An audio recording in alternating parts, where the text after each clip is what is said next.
History isn't a single line. It's a weave of choices, accidents, and the small acts that keep life going. When Vienna fell, maps were redrawn and crowns were humbled. But the real work of remaking a continent happened in kitchens, workshops, and classrooms. This is the story of those quiet labors, the bargains struck at kitchen tables, the compromises hammered out in courts, the songs that survived in secret.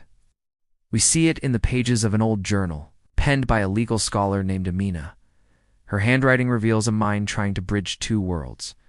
"We ask people to live inside two worlds at once," she wrote, "to be faithful to law and faithful to neighbor." Her pen pauses over a passage about legal protections for minority communities.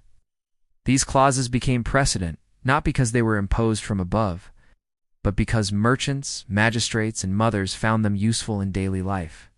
Property disputes were resolved, marriages were recognized, inheritances were secured. Law became a tool for stability. Then there was the flow of goods. At a bustling port, we see the legacy of figures like Matteo, a merchant whose grandson now oversees crews loading grain and books. Commerce knitted the new caliphate together. Caravans and galleons, markets and guilds, and a shared currency made trade predictable. As one economist notes, prosperity is a powerful glue. But this prosperity wasn't evenly spread. For every wealthy merchant, there were cramped tenements, his families bargaining for medicine, and dock workers with calloused hands. The caliphate's generosity often flowed to strategic ports, leaving the hinterlands to bargain for what they could. In a quiet classroom, former students of a teacher named Sophia read aloud from a battered anthology of banned poems. Their voices are soft but resolute. This was another form of survival. Underground networks preserve languages and histories through clandestine lessons and manuscripts copied by candlelight. This wasn't just resistance, it was a negotiation. Some local officials turned a blind eye to these secret schools, recognizing the value of literacy and skilled artisans. It was a messy human calculus, often settled over a shared cup of tea. But not all negotiations ended peacefully. There were uprisings in the north, brutal crackdowns where governors sought to centralize power, and the exile of dissidents who refused to bend. The caliphate's durability depended on its ability to absorb dissent, to convert rebellion into law, to offer amnesty when repression would have cost too much. Where it failed to do so, the state fractured. Yet, where it succeeded, new institutions flourished. We see hospitals and libraries funded by reformers. Doctors consult manuscripts translated from Greek and Latin. Engineers inspect canals carrying water to parched fields. Surgical technique described in Arabic script. A mechanical pump annotated in a Slavic hand knowledge was a currency as valuable as coin.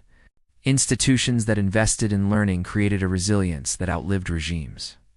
These large-scale changes were built on countless personal stories.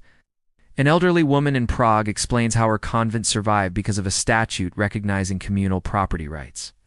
A Genoese sailor speaks of the hidden rosary he kept for his children. A young poet in Lisbon recites a verse that blends Andalusian cadence with Slavic rhyme. They adapted without surrendering everything they loved. Today, the caliphate's legacy is written on the landscape. Minarets and bell towers share skylines. Marketplaces sell both incense and cured hams. Legal codes still carry the fingerprints of centuries of compromise. The endurance of this world was never inevitable. It was the product of continuous bargaining, of institutions that could be reformed rather than raised. Where they became rigid, unrest followed. Where they remained porous, pluralism survived. Empires rise and fall, but the human project to feed, to teach, to love continues. The caliphate that grew from Vienna's ashes was neither utopia nor dystopia. It was a human creation, generous in places, cruel in others, inventive, stubborn, and always imperfect.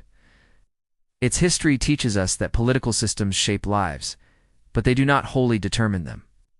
People do. In the end, the small, shared things bread, song, law, laughter, what bind us together. Thank you for watching. If you found this journey into an alternate past thought-provoking, please like this video and subscribe for more explorations of history's great what-ifs.